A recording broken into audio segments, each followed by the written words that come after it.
behave myself.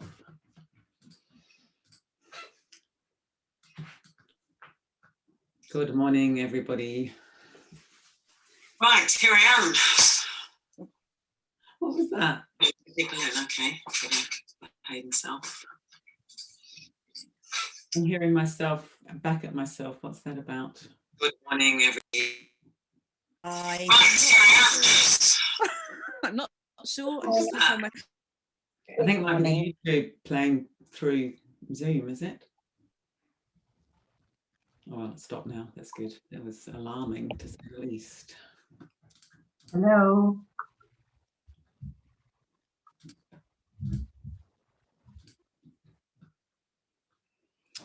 Right, let me just sort a few things out here, because it's all right mess.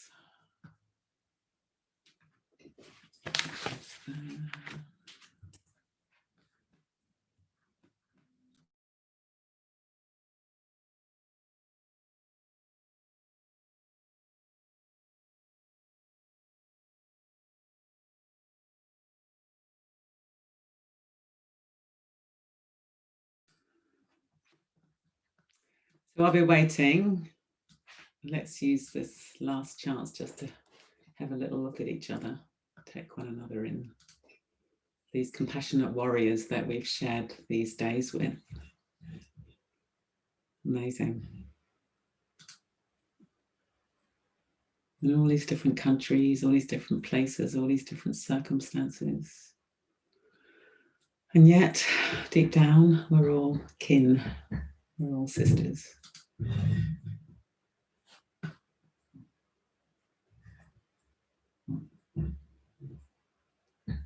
Hello, Caroline's son again. Nice to see you again. Got any other children with us? Any other dogs, cats, other beings? Oh yes, there we are. Tina's got a little boy. Hello, nice to see you.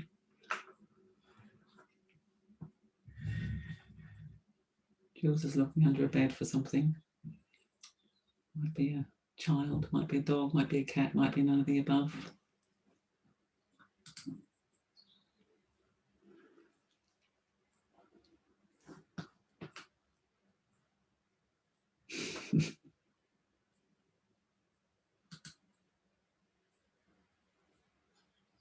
Oh, I think it might have been a dog under the bed.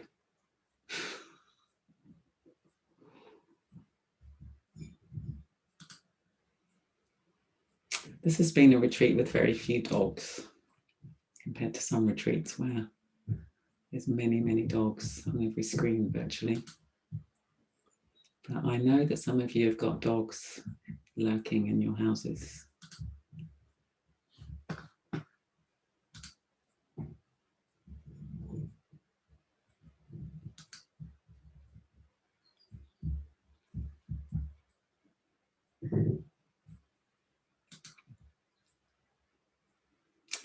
Okay then, let's begin. Oh look, Paul has got a little, oh my goodness, what a beautiful little dog. Is that a puppy or just a little, very little dog? It's a puppy. Adorable.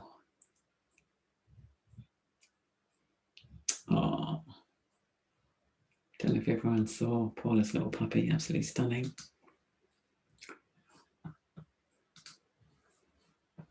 Okay, well, what's Mo got there? She's got a big fluffy dog as well.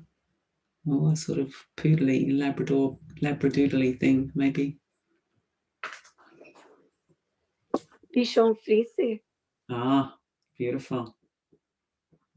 See, all the beings are welcome. I brought my little one to share as well. Oh, look. Who's that? You seem to have... Edwina. Edwina, lovely. Oh, yes, there we are. Beautiful.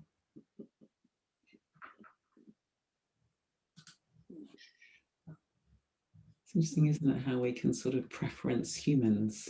You know, whereas the little dogs and little cats and the little, all the other beings, also living beings.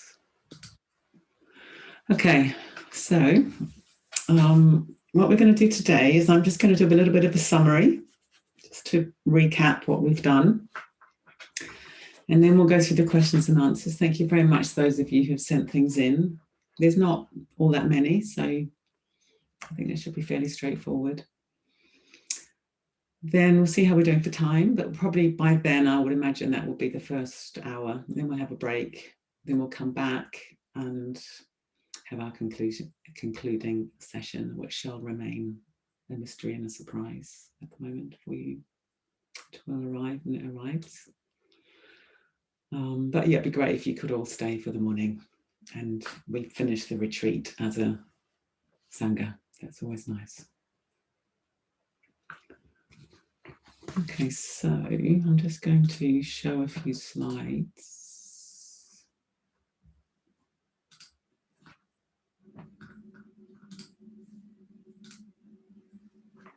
Can you see that okay?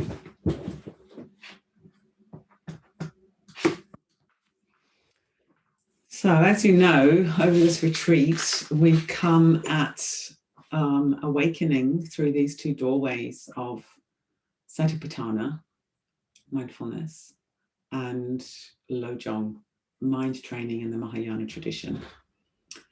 One of those pathways is mainly deeply examining our own experience and releasing around the contraction around things we don't like, craving things we do like, confusion, and of course the deepest kind of craving is craving for an enduring, fixed and unchanging self, which when we look very deeply we do not find. And then the Lojong is the same goal, but we're flipping that self-clinging or that illusion of self by just thinking of others. So we're just continually flipping the script of me. We think, you. And then we get we, and then we just get boundless awareness. And we're all rising and falling as expressions of that radiant nature of awareness or reality. So let's just briefly recap the Satipatana. These are very brief. So at the very beginning, I said that Bhikkhu Analayo summarizes the whole of the Satipatana approach as keep calmly knowing change, which I think is really good. Apparently later on, he might have slightly rephrased that as keeping calm, knowing change. But I think the meanings are similar. So the keep aspect is this degree of applied awareness, application of balanced effort, not willful, but not drifting, but finding that sweet spot where we're resting with the object of our awareness, with continuity. Very important continuity of practice. And of course, in the Satipatana Sutta, as in Lojong, it's not just meditation practice, it's all four postures, it's all the activities of life, it's maintaining awareness at all times. And then the calmly aspect, of course, is allowing our awareness to settle, our scatty mind to become more integrated and to become more whole. And we do that through meditation practice. And we've done a lot of breath awareness this week, and breathing is a very traditional way of calming the mind. And then there's the knowing aspect, the wisdom aspect. So our awareness is always in the service of knowing the truth, of knowing reality. It's not in the service of having trying to manipulate samsara to get it on our own terms, which of course many of us do. But it's knowing deeply the nature of life. And what we get to know is change. We get to know that everything is always changing. There's nothing that has its own enduring entity that is unchanging anywhere, inside us or outside us, in our minds or in the world. So we can think of this as flow, that the nature of reality is fluid, changing. No hard edges at all. Sometimes I get a sort of little taste of that as being shimmering everything has a shimmering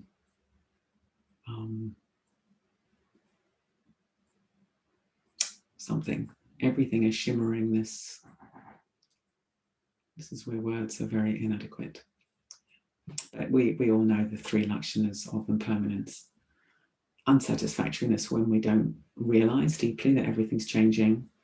We have the ill-fitting wheel of life, and then insubstantiality, where even one sense of self doesn't have any fixed, unchanging nature. The method of practice in Satipatana is a kind of restful quality, and it's understanding that awareness itself is transformative. And it's a middle way between suppression and over-identification.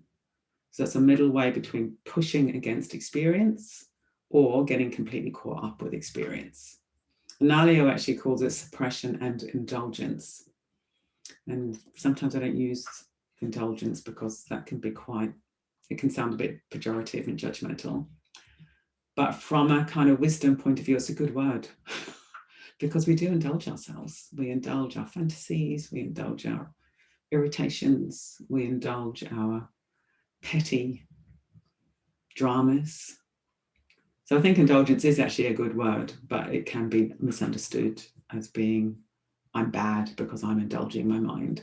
It's not like that. We will all indulge our minds, but sati or mindfulness, as we notice that, we become aware of that and we release. So it's very much moving from the tight fist to the open hand, living life with an open hand. And thus we move towards freedom. So very like Lojong, it's moving from this contracted state to open state.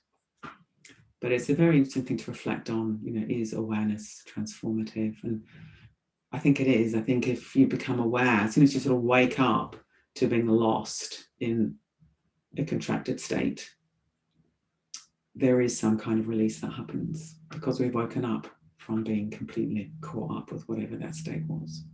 We might go straight back into it in the next moment because it will have its momentum, say if it's something like anger. But again, you just notice it, you drop back, you drop back, you drop back, and that becomes the training.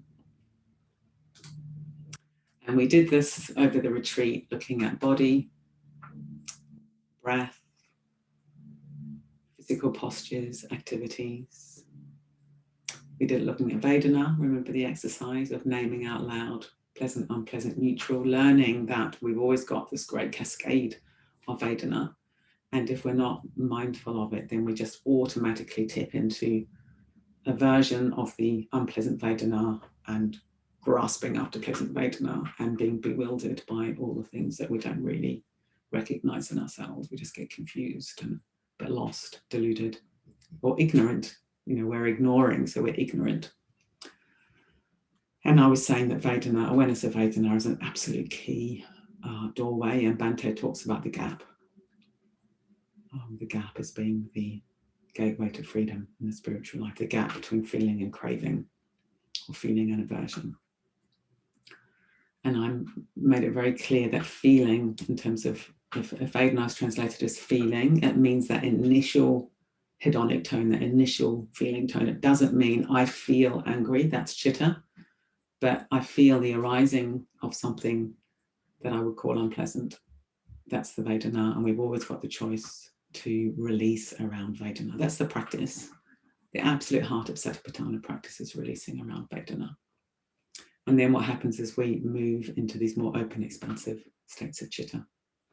So then we looked at chitta, which is the broad shape of the mind-heart. Is greed present or absent? Is aversion present or absent? Is delusion present or absent? Am I dull and contracted, or am I distracted and scatty? Is my mind great or not? Is it vast or not? Is it unsurpassable or not? Is it liberated or not? So we have these two broad sort of categories of, is the mind moving towards release or is it moving towards contraction? Again, it's the same very simple principle of always noticing, am I closing down or am I opening up? Without any judgment, because if as soon as you judge, I'm bad because I'm closing down, you're just closing down more. Whereas if it's like, oh, I'm aware that I'm closing down, so I have a choice, then we can release. So the behavioral outcome of mindfulness is choice. And then there was dhammas, and we didn't go into that in any great detail, because really it's just a sort of further investigation of, am I moving towards contraction, which will be the hindrances, or am I moving towards release, which is the bodhiangas or the awakening factors. And then I was using this image of the Satipatana being a mirror. So we're holding a mirror up to ourselves and seeing really, really deeply into, well, who am I? Who is this I that I'm so addicted to? Where is it? You know, how's my body? How's my breath? What is my Vedana? How can I catch that impulse of craving or aversion and rest back? How can I allow my mind just to release into expansiveness? So it's a deep, deep, deep self-awareness practice. And in the refrain, crucially, it has got this one line of, we're aware of all these dimensions internally, externally, and internally and externally, which means self and others. So of course, Satipatana, it does include awareness of others. It has to, because it's a direct path to freedom. That's what the Buddha calls it. So, you know, so it's a complete path, Satipatana. But the emphasis is very much on sort of unwinding the way we behave in ourselves, and out of that comes these more expansive states. Of course, they include others, but the main doorway is through self-awareness in Satipatana.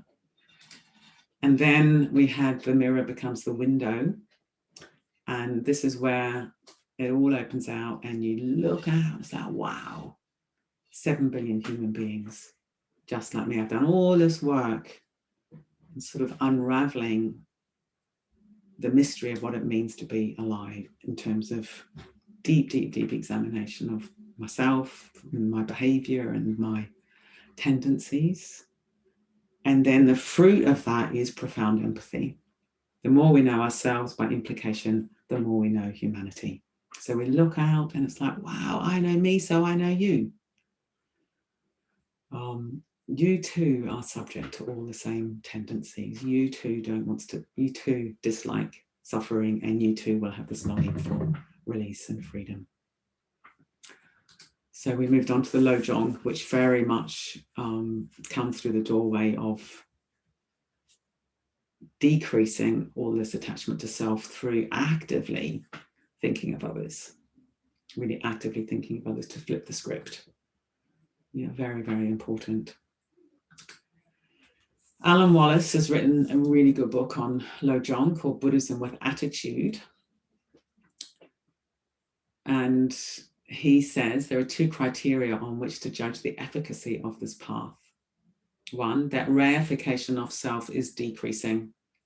If the sense of I am is getting lighter, ultimate bodhicitta works on this through the realization of emptiness, the lack of inherent existence of phenomena, including yourself.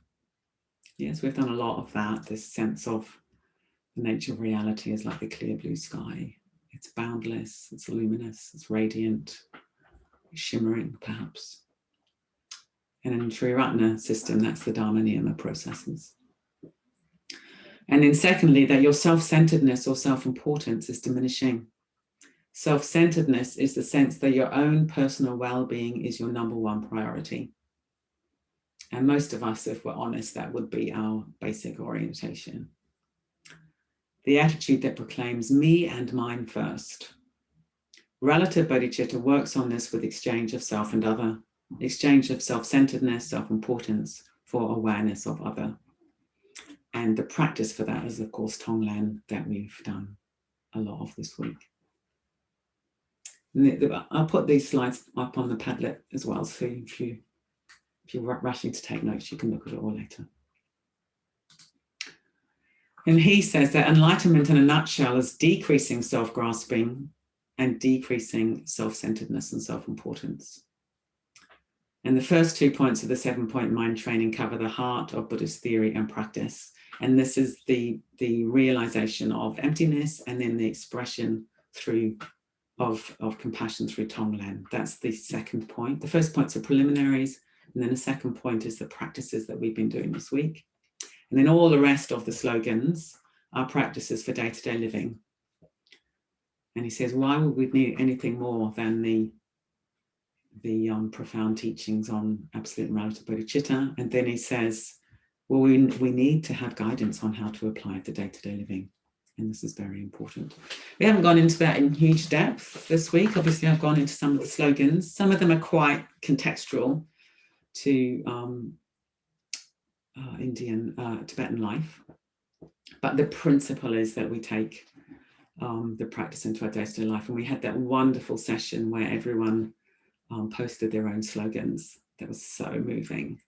So we can make our own slogans. And I'm going to, in a moment, come on to what I see as some slogans from Bhante.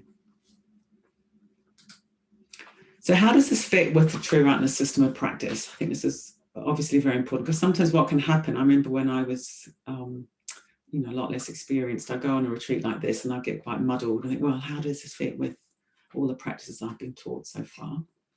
Hopefully yesterday in the morning, it became apparent to you that it deeply applies to your practice of the mindfulness of breathing, and it deeply applies to your practice of the metta bhavana. In a way, that's what's become really clear to me this week, exploring this, is basically it's mindfulness and metta. And Bhante has given us these two wings of practice is absolutely fundamental in True Rightness. First things we learn, mindfulness of breathing and metta bhavana. And then those taken to their ultimate become wisdom and compassion. And that's what we've been learning this week. So the system of practice is integration, positive emotion or skillful intention, spiritual death, spiritual rebirth, spiritual receptivity.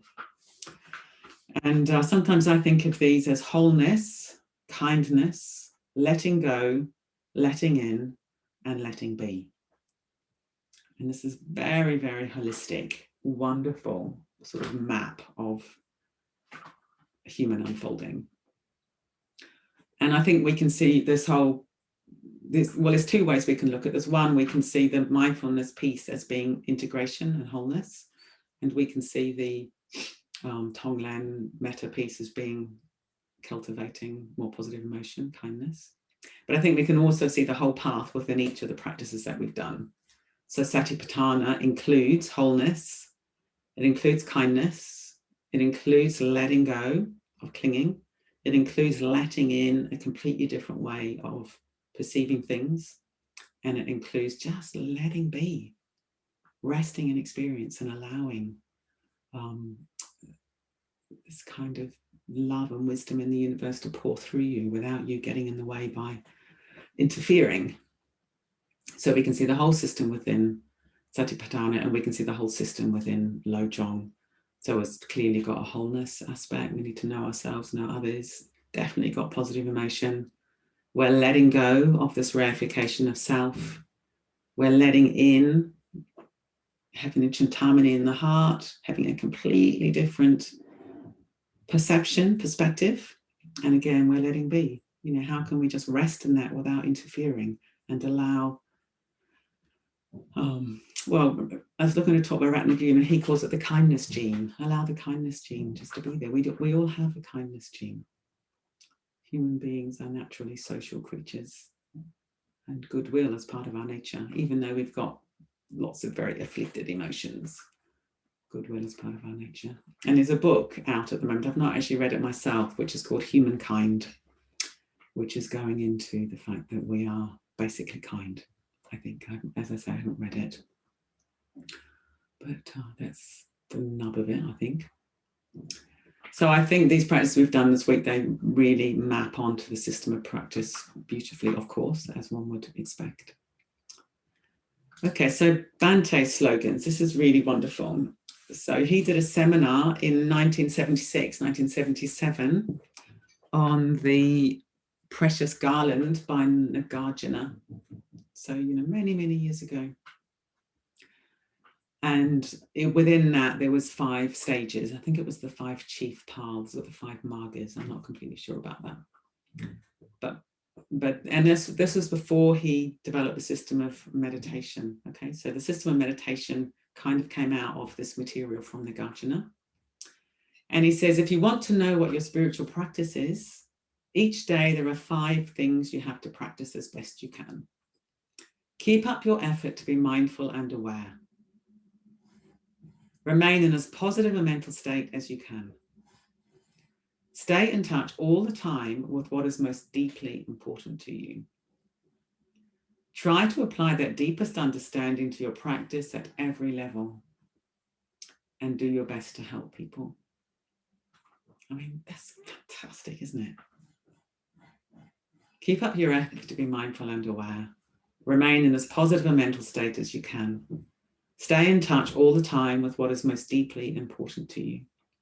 Try to apply that deepest understanding to your practice at every level, and do your best to help people. And he went on to say, enlightenment is not that hard. This is your spiritual life.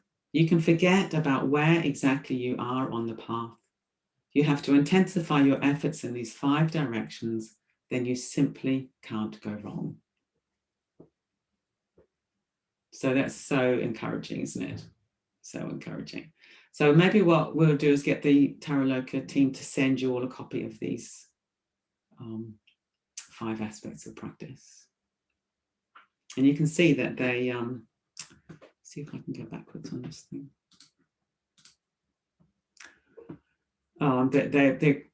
They're a kind of loose mapping onto the spiritual practice. So obviously keep up your effort to be mindful and aware. That's integration, mindfulness.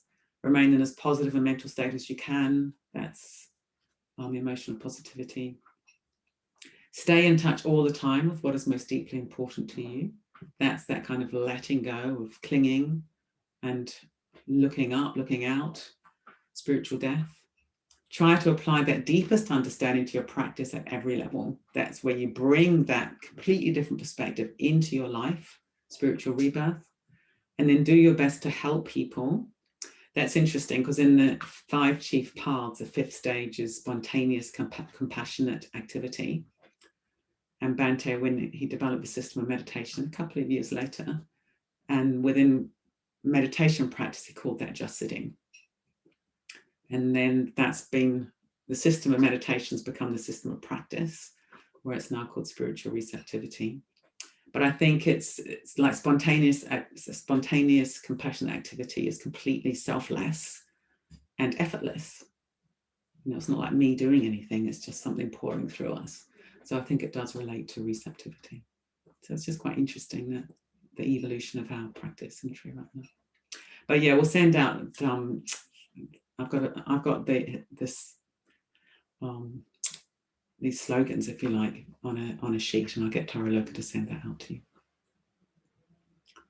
But yeah, a lot of gratitude to our teacher for giving us such a clear path.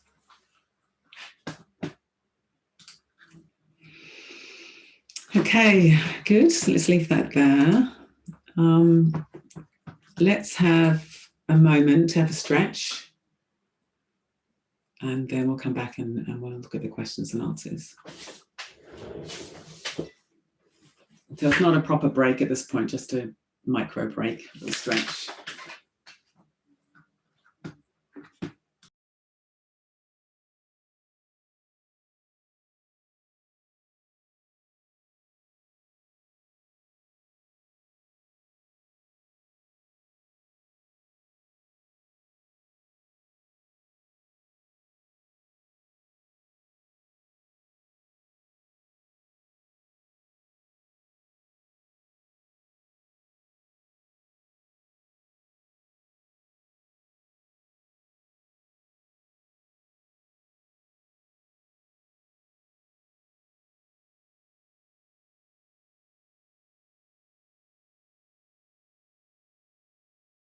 Okay, so let's come back. And if you want to just stay standing, like I'm going to stay standing for a bit, then I recommend that. So the first thing was a practical thing where someone was asking about how long will the Padlet and YouTube links be active for? So perhaps someone at Taraloka could answer that. Yep, so Padlet will be available for the... Hello, yes, I can. Oh. Padlet will be available for the next month, but you can download everything that's been put up there. So do that before the month's up. Don't just leave it to the last minute. And the YouTube will be from the 1st of February. All the links will be there, and then they stay there permanently. So the links you've had already, you can access now, but if for the future, some of these will be up for the future. They'll be on next week, and they'll be there forever. Well, till YouTube dies. Nothing's forever. Nothing is forever. Okay, great. Thank you very much. All right then, so we've got a couple of questions about daily practice. So I'll read the questions out and then attempt to say something, and then I might get the team to chip in as well. So here's one. How frequently do you recommend using the Tonglen Metabhavana? Just when one is aware of the suffering of a friend, oneself, or perhaps thinking of the impact of something widespread, such as the pandemic? I found it a really helpful and interesting practice this week, but I've missed imagining my friend and neutral person in their happy place and a happy state. If I practice the Tonglen Metabhavana all the time, I might find it a bit dark. Okay. And then someone else has said, I found the Tonglen approach to the Metabhavana so fantastic. I feel I want to do all my Metabhavanas this way, at least for now. Do you think that will be okay? So that's interesting, isn't it? Two different responses to Tonglen Metabhavana. I think follow your nose to some extent. But I think, and obviously the way I've been teaching it is in particular turning towards the suffering, because that's the traditional way it's taught.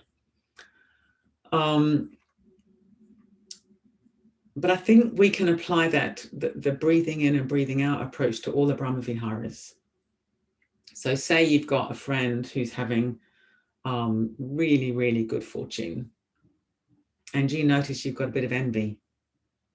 Then you turn towards the envy and you breathe in the envy, and then you breathe out, letting go. And then you turn to your friend and you breathe in their good fortune and you breathe out, wow, I'm so happy for you. So the principle is we just turn towards whatever's arising with this honesty. And of course, one of the enemies of mudita is envy. And we will be experiencing envy as a contracted state in ourselves. And we'll probably find, because of the envy, but we don't want to turn towards our friend. So we've both got an experience in ourselves that we don't want to turn to, which is envy, yuck. I shouldn't be feeling envy, I'm a bad person, etc. So, breathe that in, I'm feeling envious. Breathe in, breathe out. May I be free of envy. And then your friend, look at you, you're having all this good fortune. How amazing. Let me just breathe that in and breathe out delight and joy in your good fortune.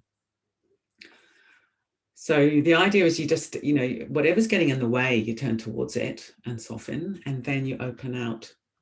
And I think we can definitely, use that in Mudita Bhavana, Metta Bhavana, and then of course Upekkha Bhavana. So,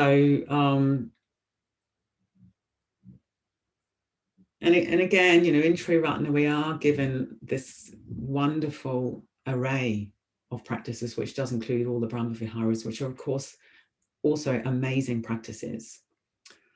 So I would recommend that you also spend time really being with the good fortune of others. And metta, obviously. And then if you have got suffering and friends have got suffering, of course, use the Tonglen approach. If you notice you're closing down around suffering, then breathe it in. Say with the pandemic, it's all getting a bit much, you just don't want to think about it, you want to block it out.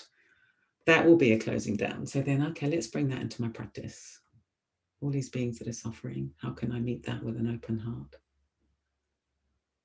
I was reading in a novel the other day, this line, let's see if I can remember it.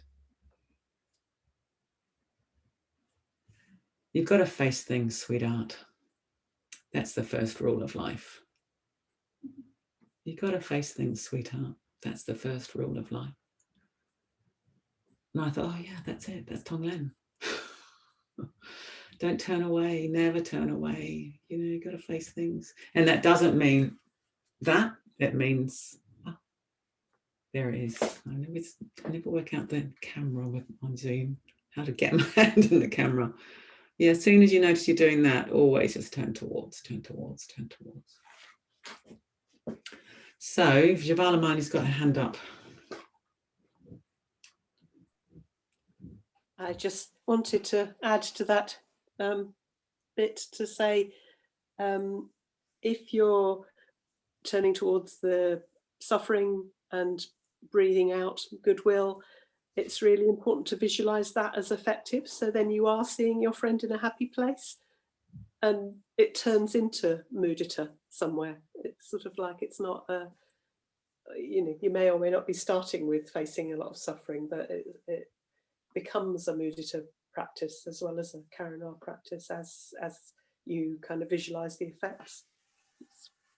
Yeah, thank you. That's really interesting, because something I've been really struck by as well over the week, and find it quite mysterious, is we've spent a week turning towards suffering in different ways at different times, and it feels like the atmosphere of the retreat is quite joyful. I mean, I'm sure some of you have had hard times and stuff, so I don't want to diminish that, but certainly from last night and what I'm hearing from the groups, that there's quite a lot of open-heartedness and positive emotion and joy out there, and that's mysterious and wonderful. And maybe it is like what Vidyamala is saying, we're facing the suffering, but we're breathing out well-wishing and goodwill, and that means that we are allowing the possibility of that person for their suffering to be eased. And that's a deeply, deeply positive thing to do. But I think, if it's like the one person here is really finding it really good to do the Tonglen Metabhavan, so just keep going. And then at any point you think, oh, it's just all a bit dark, we'll do something else. Do some mudita. Do some metta. And as I say, we're lucky in our tradition that we've got these different practices available to us. Okay, does the team want to add anything? Arijaya. Yeah, it's just listening and thinking something around taking in the full human. So of course we want to be happy, but without taking in the suffering, we're not taking in the full person. And in a way, I'm talking about myself here. I was just reflecting, like, how much have I taken in my own levels of suffering this week? Not that they're gross, but even the smaller ones. So something about just taking in the whole person. That's really perhaps what's important in the practice. Thank you.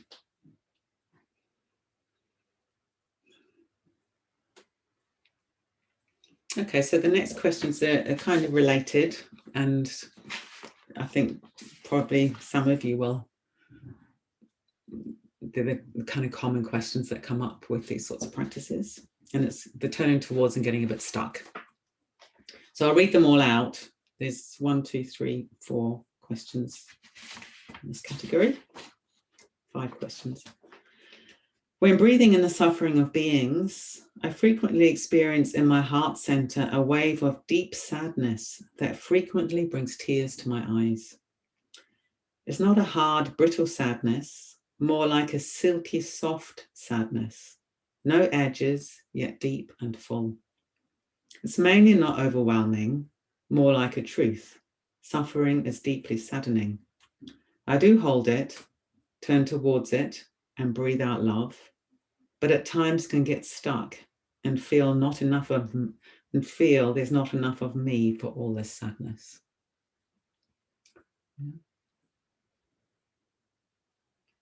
And then when long suppressed emotions come up, when we come in contact with the fear in our body, when it becomes overwhelming and we are in all-encompassing darkness, it's very difficult to maintain awareness be mindful, and bring compassion. I find that sometimes practice can be inaccessible. It's as if its fruits have been taken away. The body-mind produces these experiences, but these in turn make everything so difficult. How can we be with the Dharma in such situations? Another one. Recently, I had a lot of resistance coming up to even start the practice of the Metta Bhavana. I knew I had some fear about what might arise in the meditation around friendship and self-hatred, and I didn't want to risk going there. What would you suggest might help if that kind of resistance is arising? And then how can I approach the hindrance of doubt in the form of nihilism and cynicism in my practice? I feel there is a big battle within myself between faith, aspiration, and these. Then in the fourth stage of the Metta Bhavana, how do I process when I develop difficult emotions and mental states towards somebody? Because the latter has difficult emotions towards me in the first place. Okay, so they're kind of variations on a theme. And, you know, they're also unique. So let's just unpack them a bit. So the first one, which sounds very beautiful actually, that you've in your heart center, there's a deep sadness. Importantly, it's not a hard and brittle sadness, more like a silky, soft sadness, no edges, yet deep and full. And it's mainly not overwhelming. And that doesn't surprise me because it sounds like it's a very sort of real, soft, open-heartedness. But then at times you get stuck or feel not enough of me for all this sadness. So I think one of the things I've mentioned this week, maybe I haven't gone into it as much as I might have done, or perhaps should have done, is calibrating our kind of awareness between moving towards and backing off, moving towards and backing off. And in the Brahma Viharas, we have the near enemies of compassion, which is sentimental pity and horrified anxiety. And in Vedana, I talked about denial and overwhelm, didn't I? The push away the unpleasant. And sorry, we have something unpleasant and we either push it away as a reaction or we get overwhelmed.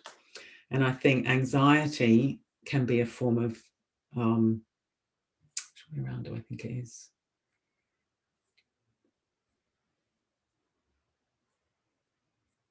I think anxiety is overwhelm. Oh my God, it's all too much. And then I think pity can actually be a way of keeping the suffering distant. Oh, poor you. It's a way of not really moving towards it.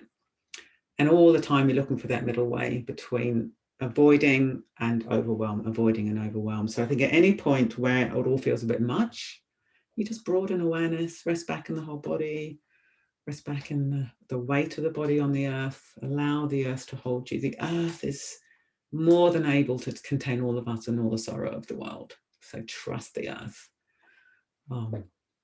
Sort of things that Maitri Devi talked about in her talk on Green Tara, rising up out of the earth, so strong, can hold us. If it all gets a bit much, then broaden and back off. That's what I would suggest generally to anyone. If it all gets a bit much, back off. And if it's all feeling a bit numb and boring, come closer.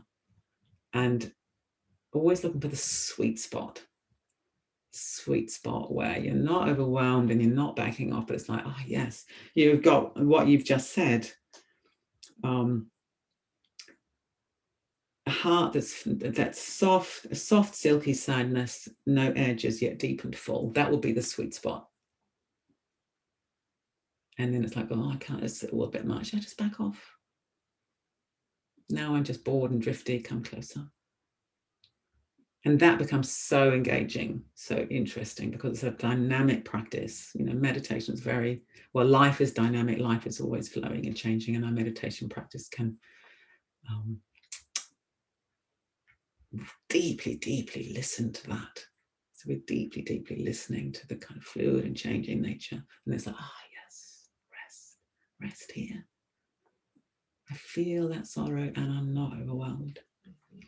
So that's one thing. And the other thing, of course, is to call on a Chintamani in your heart, or a Buddha or Bodhisattva that speaks to you, that it's not you that's taking on the sorrow. You know, the you that you think is taking on the sorrow doesn't actually exist as an entity. We are all stardust. We are all stardust. We are all expressions of the radiant nature of reality. That's the truth of things. So what can you bring something into your heart that imaginatively evokes something way, way bigger than you? There's something pouring through you, and that's what's meeting the suffering. Might be blue sky in the heart, the ocean in the heart, Chintamani in the heart, or a Buddha or Bodhisattva in the heart.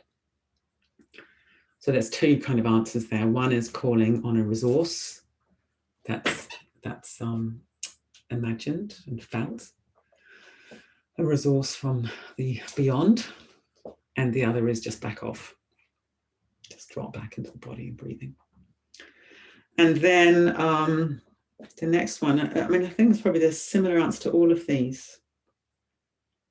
When it gets overwhelming, back off. So this next one was about, it can be all-encompassing darkness, difficult to maintain awareness, practice inaccessible. So if that happens when you're bringing to mind another person's suffering, then broaden and back off. And if it's in oneself, and it's like, I just can't feel anything, it's all gone away, it's all dark, we turn towards that with gentleness, with love. So we're always just turning towards what's happening with gentleness and with love, and make that the object of your awareness. You know, I feel all this darkness. It's just very gently ease into that, breathing in the darkness, breathing out love, breathing in the darkness, breathing out love. And you just can't go wrong with that. And then the question is, how can we be with the Dharma in such situations? Well, that is the Dharma. That is the Dharma, because you're bringing the truth to bear on, you know, very painful experience. And then you've got mindfulness and metta, compassion and metta right there, and mindfulness because you're being with what's happening. And I think generally at those times we have to let go of striving, because you say, I find that sometimes my practice can be inaccessible. It's as if the fruits have been taken away. That suggests an idea of practice, that practice is something other. But turning towards what's actually happening, that is your practice. And breathing in and softening and yielding and releasing and loving, that is the fruits of your practice right there. You know, I think we can have ideas of practice is something we do to get us over there. Practice is something we do to be here and to release and open and release and open. So the next one was about resistance to even starting the metta bhavana. Had some fear about what might arise in the meditation, didn't want to risk going there. What would you suggest might help if that kind of resistance is arising? So the same thing, make that your practice. Sit with that fear. I don't even want to do the metta bhavana. Okay, let's not do the metta bhavana right now. Let's turn towards the fear. Let's turn towards the resistance. Let's breathe it in. Let's befriend the resistance.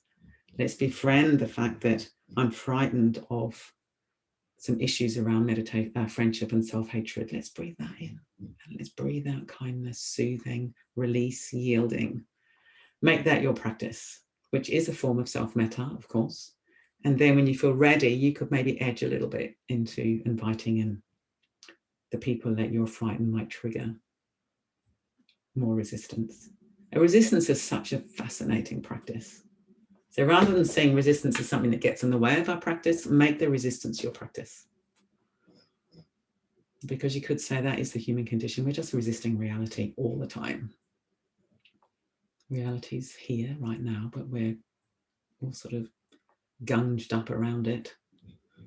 So, you know, make that your practice. Turn towards the resistance and release, release, release, soften, soften, soften, breathe in, breathe out. Here I am, I'm being resistant. How interesting. Rather than I'm useless at meditating because I've got resistance. This is what's happening. This is what's arrived. Just be with it. And then how can I approach the hindrance of doubt in the form of nihilism and cynicism? I feel there's a big battle within myself between faith and these.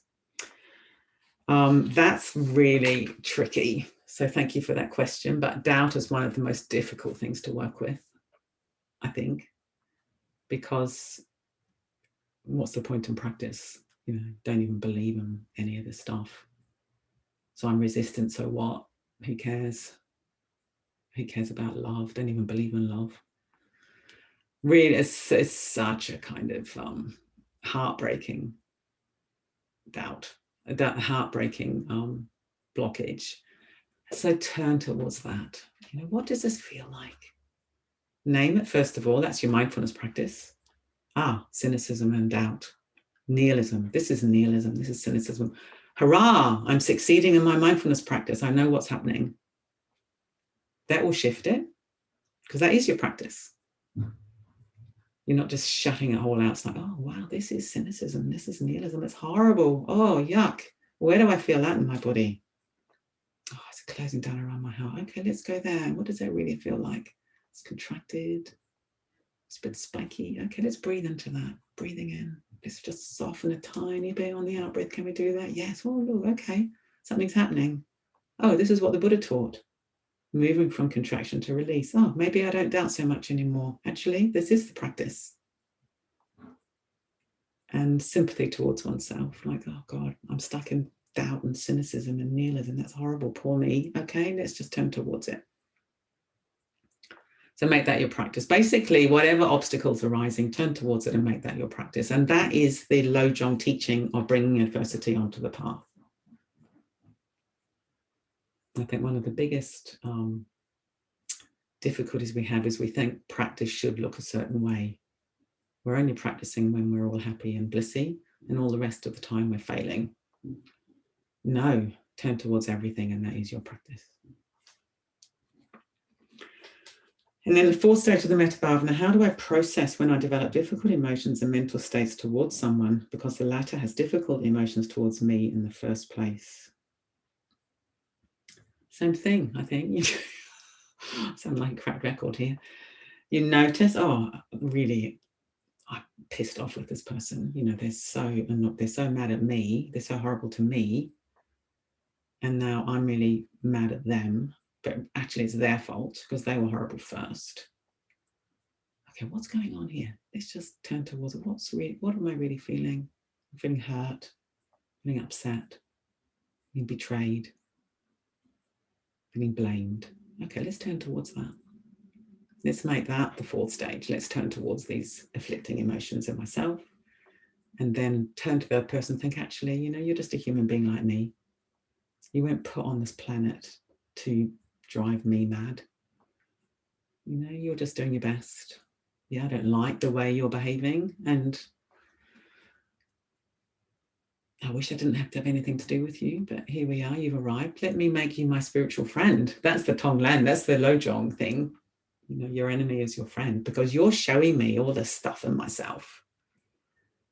So let's learn. Let's learn. This is what hurt feels like. This is what anger feels like. This is what irritation feels like. Breathe it in, breathe it out. And then, oh, okay, maybe I can actually just see you as a human being like me. You're doing your version of that. I'm doing my version of that. Let's do it together. Here you are.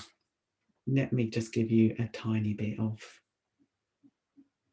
recognition that we are kin. Oh, actually, you're not so bad after all. Maybe I can actually send you a little bit of metta. Maybe you guys don't have any of these thoughts, but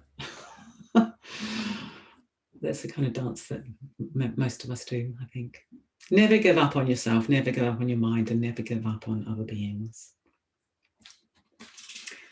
Okay, so more time, just got a couple more. Maybe just before we move on, anything the team wants to add to anything I've said so far?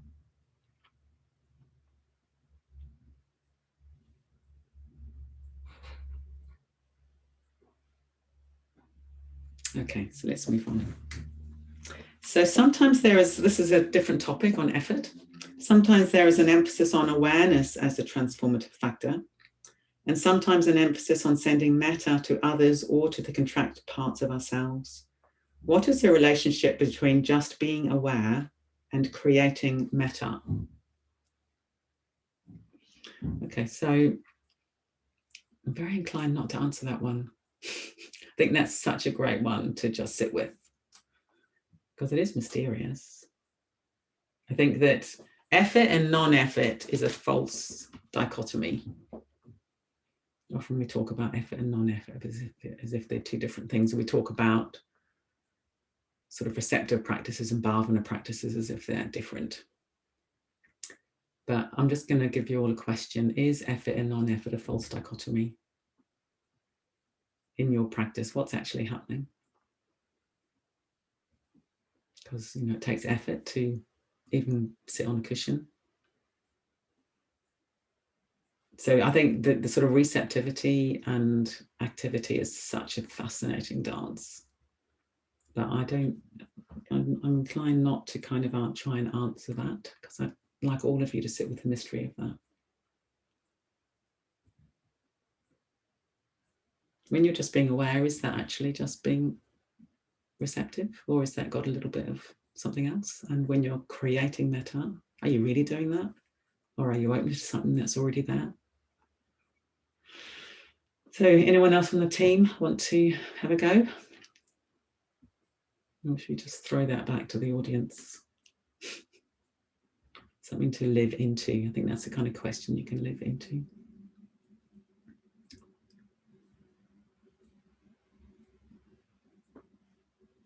Okay, so no one else on the team wanting to walk into that lion's den.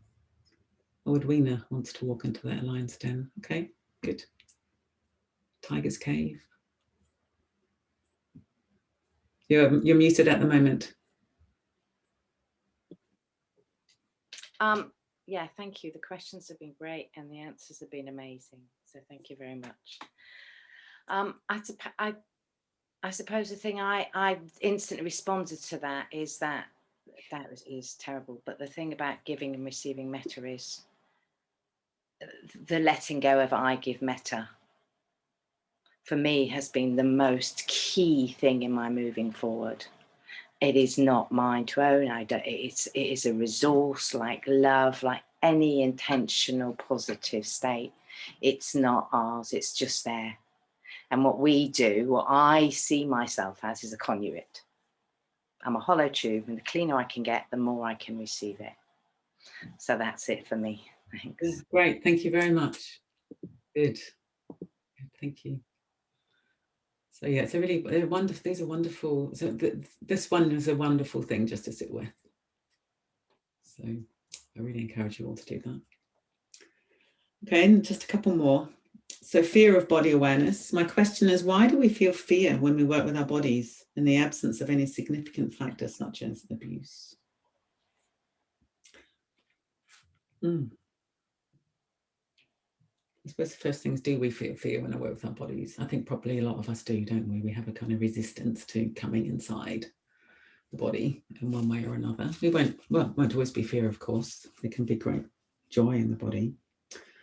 I think the way I'd come at that one is something I've talked about this week as well, that the body-mind dichotomy is a very sort of Western split, but that the body and chitta, it's all an interconnected experience. So all these difficult states that we have, greed, aversion, confusion, irritation, they will show up in the body. It's not like they're just happening in the mind and then the body's fine. They are all going to show up as unpleasant experiences in the body. And if we turn towards them in the body, then we're going to have to face the emotional root of whatever that is. So probably the question could easily be, why do we feel fear when working with ourselves, working with the mind? That could equally be the question. Why do we feel fear when working with the mind? And I'm sure we all have experienced that, you know, because we get difficult mental states and difficult emotions, and we don't want to go there, or we get frightened it's going to be too much. Well, all that will be showing up in the body. Like the body and the mind are not separate. So to the extent that we feel fear of anything, it's going to show up in the body. So the body and the mind are not two. Sometimes I think of it as it's like the sort of density. The body's the sort of denser end, and the mind is the more sort of ephemeral end. But it's a co-arising experience that's got a sort of dense expression, and then it's got a more sort of slippery, feathery experience. Not well, actually, thoughts don't always feel feathery, do they? They can feel very clunky. Maybe it's like the other day I was thinking of it like an orchestra. That maybe the human experience is like an orchestra, and the body is, I don't know, maybe the string section. Chitta might be the wind section. And it's a bit like when we're doing our practice and say we're choosing to focus on a particular aspect, like I said, the body.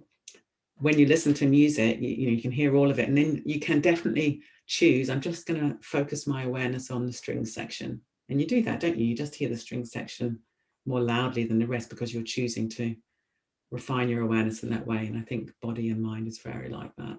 We can just choose to come in through the body doorway or the more mental doorway, but it's all one experience. So I think it's a big question, why do we feel fear at all? And I think probably we've all had experience, we're just frightened of things that we don't like and they're unknown, and all kinds of difficult emotions might arise and we don't want that and we get frightened. But I think, body and mind are not two. Yeah, Nikki.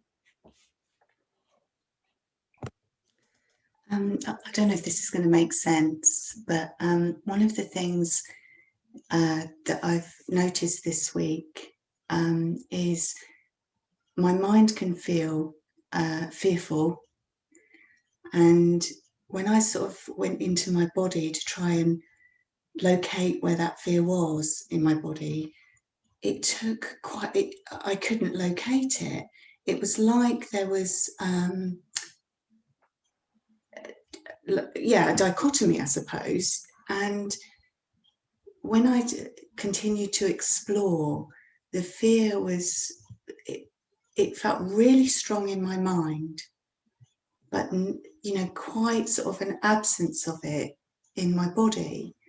And there was just some fear, sort of some tightness behind my eyes, and the tension seemed to be in my head, in the bodily sense. And that's where I don't think I've been able to find it in my body, because it's like my mind and the Vedana is in the same location. Does that make sense? Yeah, thank you, it does. And well, another thing I've been introducing this week is to see the head as a limb of the body. Yeah. That's interesting the way you're describing it's in my head, as if that's not your body. Well, what is this? This is my body, So the head is a limb of the body. So if you're experiencing it like tension behind your eyes, you are experiencing it in your body. Yeah. And I've been practicing like imagining softening my brain. Yeah. Which I know is imaginal, but it just has really helped. And it's really helped to see it as, I can definitely get with octopus on the face, but it's really helped to see it as, it's lessened it greatly, actually, because it's been quite hard to find in the body as such. Yeah. And I think as well, that it takes practice to wake our awareness up to the body. I'm not, I don't know you, so I'm not making any comment on whether you've done that or not. I'm not talking personally here, but mindfulness practice, awareness practice is about waking up to more and more and more of this kind of sensation landscape. Thank you. It's been really, really helpful. And that can take time, but I think it's interesting that, so you've got tension in the face, that is the body. So I think that many of us, we think that's the head and the body is something else. That is the body. Yeah. Thank you. Thank you very much, Nikki. Okay, so there's just one more thing, which I think will be fairly short, which is, this has been a very experiential, practical retreat. How do you balance the practical side of things with the more technical, intellectual, academic side? For example, studying the Nidana chain, fetters or skandhas. I suppose the point of anything is, are we moving towards freedom? That's the point for any of us to ask. What's helping me move towards freedom? And if something's just kept on a sort of intellectual level, it probably won't help you move towards freedom. And if we're just sort of wallowing around in experience with no clarity, that probably won't help us move towards freedom. So it's very interesting, I think, to examine one's own tendencies as well. Do we like to keep things on the scholastic level? In which case, strengthening the experiential will be really helpful. Or do we resist thinking clearly and understanding the Dharma? In which case, doing proper study will be really helpful. And actually, this retreat has had quite a lot of doctrinal input.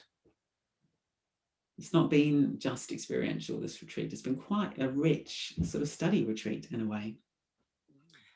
So I feel pleased that you've also said it's experiential and practical, because that's been my aim, is to try to feed both of those dimensions of being, both the really understanding the Dharma and then applying it in a really kind of simple, practical, hands-on way.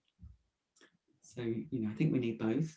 And it's always good to look at one's tendencies and to balance it out. So we have a sort of integrated, holistic path.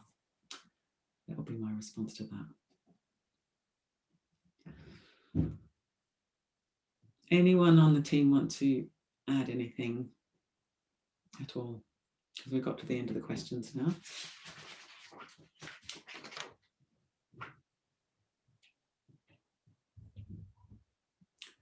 But I think it's probably time for a break. Good. So let's have a break. Oh, Ari Jaya. Yeah. Sorry. Great. No, I was just going to say, I concur, Vidyamala. And I found the questions in the question and answer session and the inquiry really, really helpful. So I just want to thank everybody for that. Yes. So thank you so much. Those of you who sent in the questions, really fascinating and helpful. And yeah, really, really good. Sorry, I went completely blank there for a minute. I need a break. Don't know about you guys. Let's have a break. Come back at 10 to 15-minute break. Use it wisely. See it as an adventure.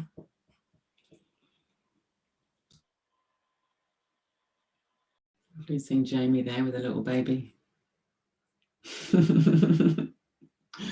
Beautiful. I'll pop it. It's been so lovely knowing those of you who are parents are able to be on this retreat with us.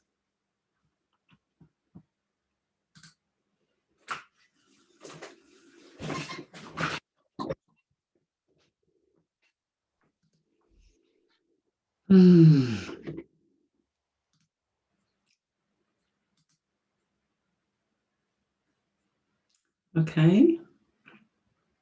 I think I said come back at 10 too, didn't I? Good. My brain is starting to fail. So I'm going to hand over to Maitri Devi.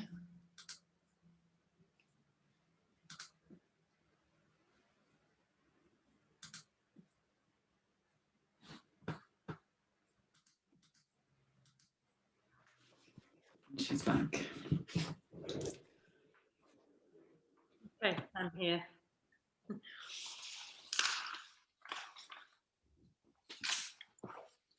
So we're getting quite, we're only an hour away from the end of the retreat, or less than an hour. And before we go, I wanted to say some thank yous. There have been a lot of people involved in this retreat, and it feels like it's been a really fabulous week. So I want to, well, firstly, I'd like to thank all of you. There's 114 of us at the moment, but we've just had such a lovely sense of community that you've all created this week. And it feels like this retreat's just been such a lovely success. And in large part, that's just because you've all connected so beautifully and stayed so committed to the retreat. So I really want to thank you all. It's just been so moving. Actually getting to know you and getting to connect with you in different ways. I'd really like to thank, we had what I'm calling external group leaders. So we had at least 8 lovely Dharmacharinis who are supporting Tara Loka this week by leading groups and engaging in the retreat. It's Nagarakshita, Prakashadi, Shvala Malani, Maitri Mala, Dana Sumatra, Kamini, Suryadaya, Sagragosha and Vidyamala. So I want to thank you all very, very much for giving your time. Because I don't know about you, but the group's been quite a highlight of this retreat, and I really appreciate that we can offer, not for, I realise not for everybody, but for maybe a lot of you being able to be in a group that's been led by one of those women. So thank you very much to those. And I really want to also thank the Tara Loka team. So over in the community, we've had Maitri Siddhi, Hridaya Gita, Maitri Mati.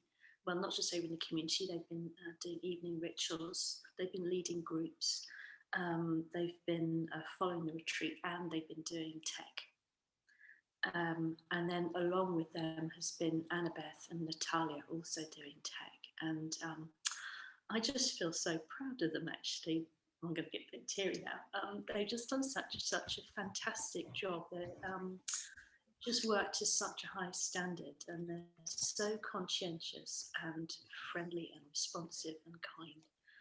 So a really big thank you to all of those lovely women.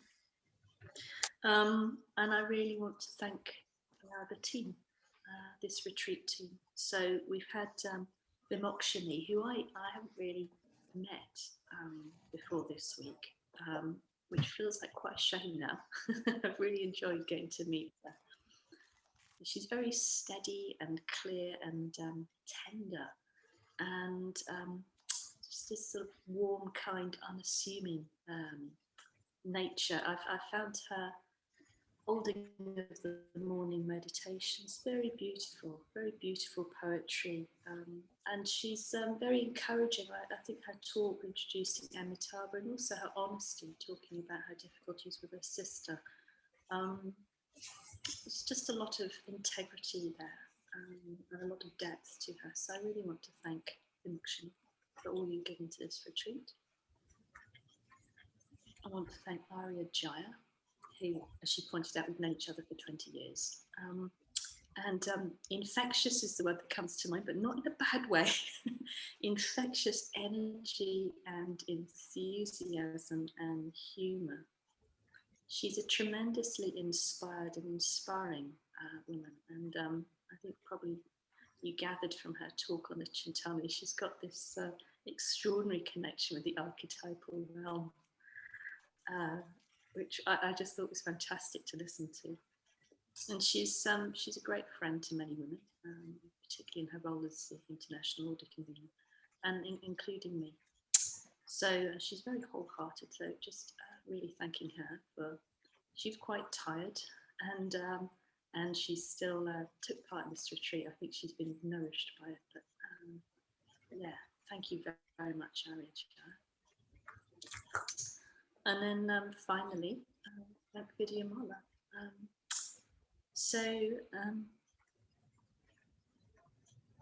I'm going to cry. She was just saying last night that in our team meeting, you know, she's had so much pain. She just thought, well, I'll just open to others' pain, and she's just exclaiming how that's brought her joy. And I think that's just extraordinary. I mean, what an inspiring woman. What an inspiring woman. And, you know, she's clear, articulate, funny, tremendously energetic and enthusiastic. I was having a cup of tea in the tea break, and she was putting PowerPoints together. You know, she did this fantastic example of bringing versity on the path by doing almost perfect recovery from a sort of early morning catastrophe early on in the retreat. Yeah, so she's been very, very generous and inclusive and kind, friendly, warm. So just a huge thank you. I feel it's my internet's so bad I can't actually see you guys at the moment, but a really big thank you. Thank you to Vidyamala. Thank you to all of you. Yeah. Great. And I'm hoping you can hear I think me. Just maybe. Oh, go on. Yeah, there's another big thank you. Another big thank you to you, Maitri Devi. And I think, you know, just your generous heart has just, you know, been shown in a sense. And I feel like you have been like Tara on this retreat. In a way, you've been kind of creating the conditions and supporting kind of from the ground up. So I think that the retreat has been successful due to, you know, you're being the link person between the team, creating the retreat. I'm sure you've been working on this retreat for probably months, and especially intensively for the last few weeks, getting everything ready for us to have the best conditions possible in these strange conditions. But I think we've all felt we've had a really good retreat online. And yeah, you took on chair of Tara Loka, and I think you're just creating a beautiful Tara realm, and I see that in the delight of your team, in the Tara Loka team. And I've just been impressed in these times how you've all just turned towards providing retreats for women online. It feels so creative, it feels so beautiful, and I think that's part of your vision for Tara Loka, to benefit women. So yeah, just lovely to be with you again, and thank you for everything that you've done to make this retreat a success in your beautiful Tara qualities. Yeah. Thank you. And maybe just finally, last thing I could say is, well, do keep coming on retreat with Tara Loka. We're here anyway, and it's fantastic when you can join us virtually or otherwise, and hopefully soon it will be for real. Yeah, but yeah, it's lovely to have you. Thank you. Thank you very much, Maitri Devi and Arya Jaya. Much rejoicing to all the beings here. So what we're going to do now is I'm going to read out a kind of loose rendering of these Lojong slogans, which I find very beautiful. So there's one of the translators obviously did an excellent job of translating them all precisely. And then he turned them into this kind of more loose, poetic, almost like a rap. It's amazing. So I'm going to read that out. Then we're just going to have a little sit. And I'll encourage us all to sit with the archetype, however it speaks to us, of the compassionate warrior. Because I do believe we are all going to leave more compassionate and more warrior-like. Warrior in the greatest sense, you know, those that can defeat the great forces of greed, hatred and delusion. So we'll just sit with that, and then we'll finish with a little conclusion. And then at the very end, we'll transfer our merits for the sake of all beings. So you're finding our position, and it's absolutely gorgeous seeing Jamie walking up and down. Just so much love between you and your baby. It's pouring out of the screen. Gorgeous. So if we just get ourselves established somehow or other, you can sit, walk down. It won't be long, just 10 minutes maybe.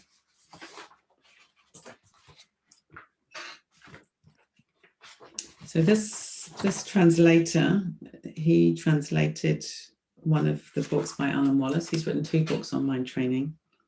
This one's just called 7-Point Mind Training. One thing I will do actually after the retreat is I'll do a reading list and put it on the Padlet, because there's some really excellent books. Anyway, so this guy translated it all, really very, very well, I imagine. And then he said, while editing this commentary, I found myself imagining the gnomic poetry of the root text as it might have struck the ear of a contemporary of Atisha or Chikawa. With this in mind, I prepared a modern rendering of the verses, too loose to be called a translation, that I hope will be helpful in committing the points to memory. So just let this flow over you. Some of it you'll understand, some of it will be sort of technical things you won't understand. It doesn't matter. Just let it all flow over you. First things first, precious life, death, actions, fruit, and suffering. So that's the first verse. Second verse, training in the bodhicittas. Or the first point, and this is the second point, training in the bodhicittas. Stability first, all this is dream. Where is unborn awareness? Even emptiness is empty. Let it rest in the light. Now walk in the dream, giving and taking with every breath. Objects of attachment, hostility, confusion. The poisons are the roots of virtue. Remember inwards. The third point, turning obstacles into aids. Bad times turn boulders into stepping stones. One thing only to blame. Kindness, especially to the enemy. No reality of its own, but all an emanation of the Buddha. 4 practices. Gather good, make pure the bad. Thank spirits who bring either. Whatever happens, take it in. Synthesis, 5 powers, life and death. This is the 4th point. Synthesis, 5 powers, life and death. Resolve to achieve the bodhicittas, familiar, constantly close. White seed of virtue blossoming in life. At death, releasing attachment. Prayer, abandoning self-grasping. 5th point, the measure of training the mind. All Dharma has one goal, myself the better witness. Rely on the happiness of the mind. 6th point, the pledges. 3 principles, precepts unbroken. Be neither ostentatious nor uneven. Change yourself, but stay the same. Don't criticize. Think nothing of the other side. Don't hope for great results. Don't eat poisonous conceit. Don't lean lightly on the pillar of distortion. No sarcastic words. No lying in wait for the weak. No passing the load. Don't take credit at the top. No deceit. Keep the devil away from the divine. No profit from another's loss. 7th point, the practices. 1 practice for every situation. 1 answer to any withdrawal. Remember each beginning, each ending. Practice at either pole. Promises worth more than life. 3 austerities against distortion. Antidotes, abandoning, cutting at the root. 3 causes of awakening. Teaching, understanding, everything in favor. 3 degenerations. Doubting the Dharma, enthusiasm fading, less concern. 3 never to part with. Practice and body, speech and mind. Attention to the close ones who provoke you. Don't count on external conditions. Priorities. Practice what's important. upside down and contrary, patience for distortion, aspiring to samsara, looking wide instead of deep. Pity how hard the path. Be constant in the practice and decisive. Investigate and analyze. No boasting, no striking back, no fickleness. Pure service without wanting thanks.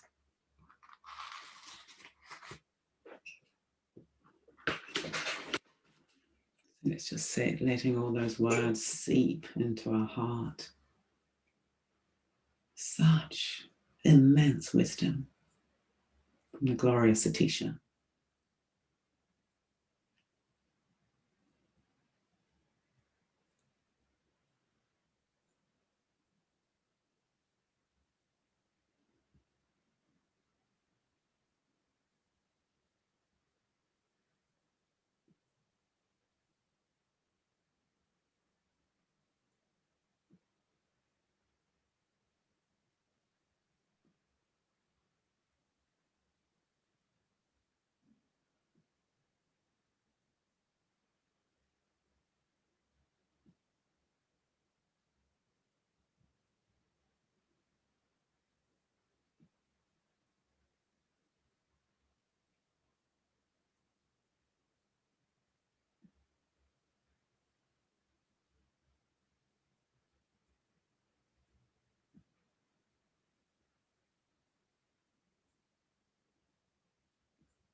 Just very gently bringing this practice to a close, staying in touch with oneself as a compassionate warrior as we begin to turn to whatever comes next in our lives. This world we live in, such strange times with the pandemic, everything topsy-turvy. Feeling the courage to meet it with openness, with kindness, with love for ourselves and all the other creatures.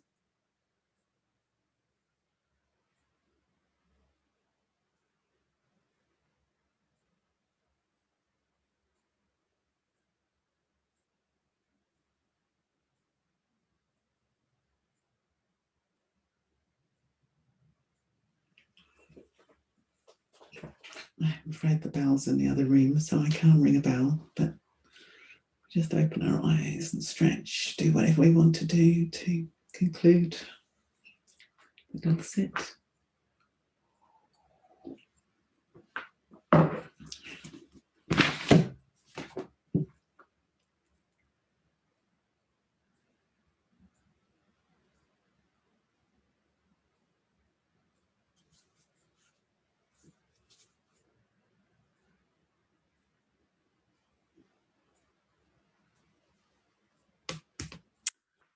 So, Taraloka, a message from them. They are once again exemplifying everything we're teaching. They've got a major power cut going on. Don't quite know how we're all still here, but never mind. That is the magic of something. It sort of feels very typical. Somehow they've got a power cut and they're still pouring this out into the world. How magical is that? That is beyond engineering understanding. Okay, so what we're going to do now is we all think of one word, it can be hyphenated if you have to have two, that would describe what you feel you've got from the retreat that you wish to take forth into the world. What quality, as a compassionate warrior, what quality do you most want to embody going into the world? And I'm going to read them out. Faith, abundance, space, bravery, mudita, kindness, love, hope, love, oops, going too fast, joy, freedom. I'm going to start again because I need to get into the groove here. Okay, here we go. Faith, abundance, space, bravery, mudita, kindness, love, hope, love, joy, freedom, optimism, yielding, energy, understanding, courage, emptiness, flip, fire, open-handedness, support, openness, courage, inspiration, sharing, love, joy, shraddha, liberation, openness, openness, channel, flexibility, release, more balance, embrace, love, confidence, openness, solidarity, a boundless open heart, openness, yielding, unconditionality, hope, deep love, love, perseverance, harmony, heart opening, clarity, patience, dedication, humility and openness, clarity, opening, openness, confidence, joyful depth, strength, liberation, playfulness, courage, the freedom of love, groundedness, magic, open heart, gentle fearlessness, release, warrior woman, presence, acceptance, loving perspective, confidence, conduit, humor, realization and compassion times 3, kindly awareness, strength, self-knowledge, flow, flow, acceptance, letting go, hope, embracing fear as love, sukhavati, fearlessness, releasing, faith, acceptance, joyful connection, depth, never give up, we shall overcome, freedom, willingness, connection, heart holding, connection, stardust, perception, courage, presence.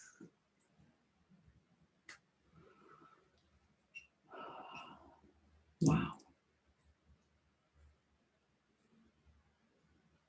And this is how the world is transformed. One human being at a time, one connection at a time. We all go forth with all these qualities and the world will be changed.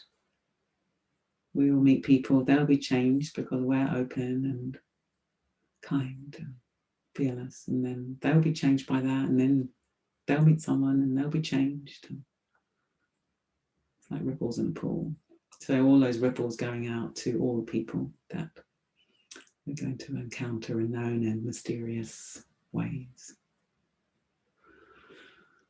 That's really beautiful. Thank you. So this is it, really. Maitri Devi, I'm not sure if she's out there anymore, but I thought it might be quite nice to give people an update on the Dana raised. Yes, I am out here. Good. Would you like to do that just to let people know how amazing I can. I can't remember the exact figure, but we got something like 12,500 pounds, something like that, from this retreat, which is absolutely fantastic. I'm going to get teary again. So that's just going to make such a lot of difference to Tara Loka this year. Thank you so much. Yeah, it would have been really nice for you people to know, all of you have given so generously as you felt able. I mean, there may be people here who haven't given anything, and that's also completely fine. But that's a significant amount of money, and that will help Taraloka survive and be this extraordinary place of practice for hundreds of years. Yeah, and as I said, this will be legendary. People will talk about the great pandemic of 2020, 2021, and how the Dharma moved online and reached, we didn't fail. Taraloka didn't give up and shut its doors. It opened its heart to the whole world through the internet. Amazing. Okay. So that's that. Last night we had all the heart wishes, which was so gorgeous, wasn't it? And we wondered if there's a graphic designer out there who might like to turn those into a sort of A4 sheet that we could all have, reminding ourselves of all those beautiful heart wishes. So if there is anybody, perhaps you could write to Taraloka. Again, it may never happen, and that's also completely fine because they're in the world now. But it might be a nice reminder if there is anyone that felt moved to have a play around in a design program. Yes, so just write to Taraloka. And I think really that's it. So what I suggest we do is we do the transference of merit and self-surrender with all of our hearts, as if the entire universe depended on our faith behind these words. And then we'll just go back to our lives. Well, we're already in our lives. We don't have to go anywhere. And we will do this with open hearts. And we can unmute, obviously, at the end and say goodbye to one another. Do the rest of the team want to say anything at this point?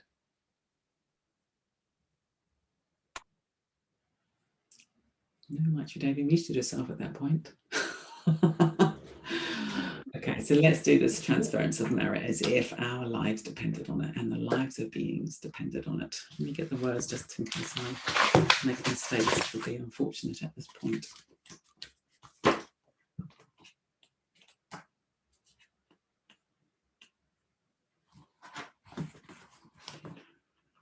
The transference of merit and self-surrender.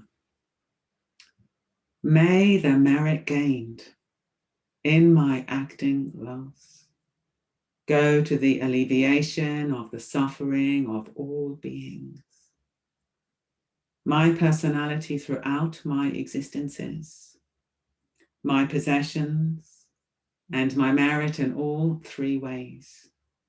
I give up without regard to myself for the benefit of all beings. Just as the earth and other elements are serviceable in many ways to the infinite number of beings inhabiting limitless space, so may I become that which maintains all beings situated throughout space, so long as all have not attained to peace.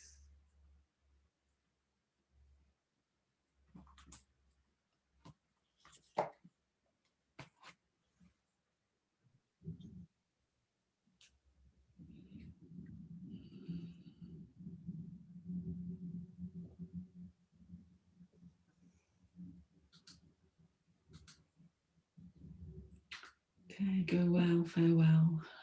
Know that we're all in one another's hearts.